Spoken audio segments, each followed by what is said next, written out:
Okay, so imagine this. A ship, but it's longer than the Empire State Building is tall.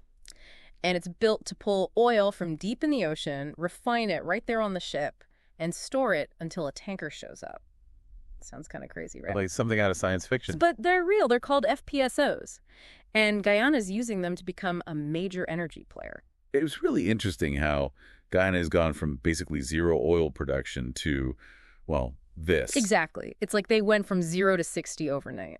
We're using this article from the Guyana Times to get into how it's happening. Specifically, these two new FPSOs, the One Guyana and the Jaguar. So first, the One Guyana is almost finished being built. And this thing is huge. Like how huge? It's a $1.7 billion project. Wow. That's more than some countries' entire budgets. I was going to say, so it's in Singapore now. Yeah, getting all the final checks and tests before it heads out to Guyana. And make sure everything is perfect. Exactly. No room for error with something this big. And I read here they're using all the stuff they learned building other FPSOs. Like the Liza Unity and the Piara? Oh, yeah, and the CEO of SBM Offshore, Ivan Tangen, is quoted in the article. He says they're applying all that knowledge here. Each FPSO is like a learning experience. Right, you learn something new each time. And each one gets more and more efficient. Okay, so the One Guyana is going to the Yellowtail development. Which should be producing oil by late 2025. So in about a year, Guyana will have another one of these giant oil-producing ships. Yep. And that brings us to the Jaguar FPSO.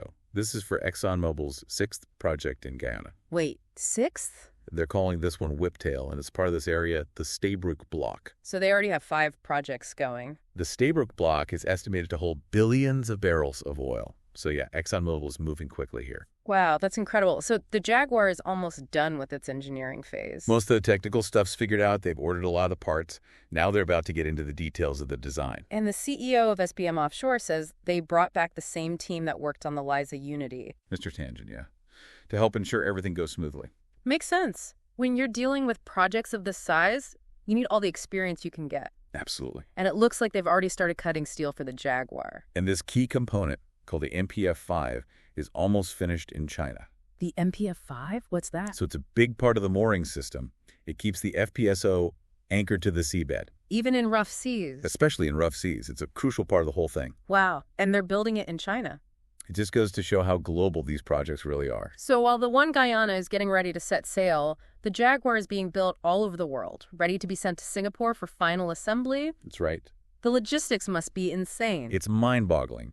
And remember, this is all in addition to the 3 FPSOs already working in Guyana. The Liza Destiny, Liza Unity, and Prosperity. Exactly. By 2027, they'll have a fleet of 6 of these giant structures pumping out oil. I think we need to take a step back here. We've talked a lot about how these FPSOs work, but what does it all mean for Guyana? You're right, it's easy to get caught up in the technology. Yeah, these FPSOs are amazing, but we should also talk about how all this oil production will impact Guyana's future. Definitely. That's what we'll explore next. So Guyana's got this huge opportunity, right, with all this oil. Yeah, it's like they struck gold. But managing all this money, that's a tricky thing. Yeah, like winning the lottery, but it just keeps paying out. Right.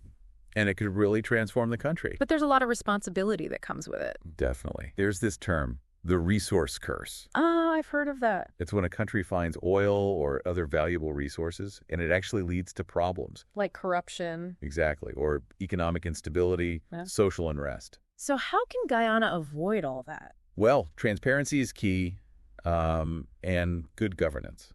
Makes sense. They need to make sure that the money benefits everyone in Guyana. Not just a small group of people. Right, so investing in things like education, healthcare, Infrastructure. and diversifying the economy. That's a big one. Diversification. Yeah, we hear that a lot with resource-rich countries.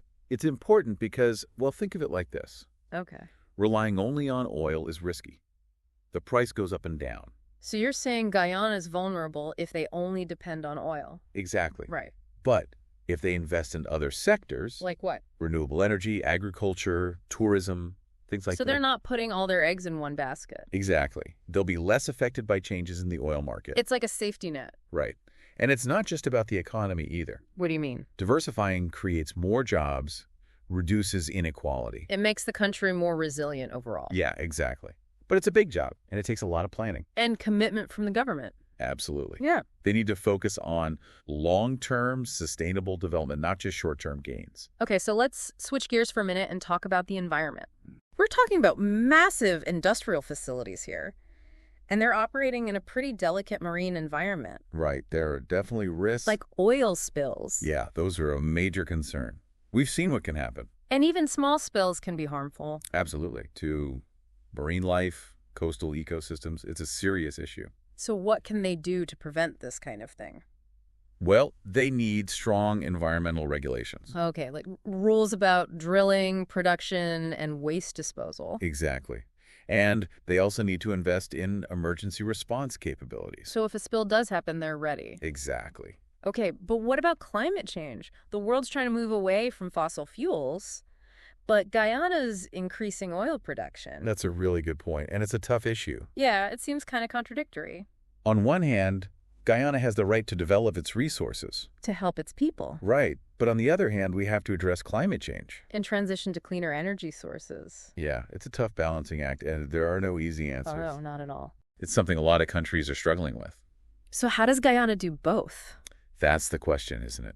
It really highlights the need for everyone to work together. Global cooperation. Exactly. And we need technological innovations and a long-term vision. A vision that balances economic development with, With environmental sustainability. right. It's a complex issue, but Guyana's situation really shows how important it is. Yeah, it shows that the choices we make today have consequences down the road. Absolutely. And Uh, the world is watching to see what Guyana does. So they have a chance to set a good example That could be a model for how to do this right, for responsible and sustainable development. Yeah, but it won't be easy. Okay, so we've talked about the One Guyana and Jaguar FPSOs, Right. but you mentioned there are other projects in the works. Oh, yeah. Remember the Stabroek Block? The one with billions of barrels of oil. Yeah, so there's another FPSO being built for a project there. What's it called? Witu.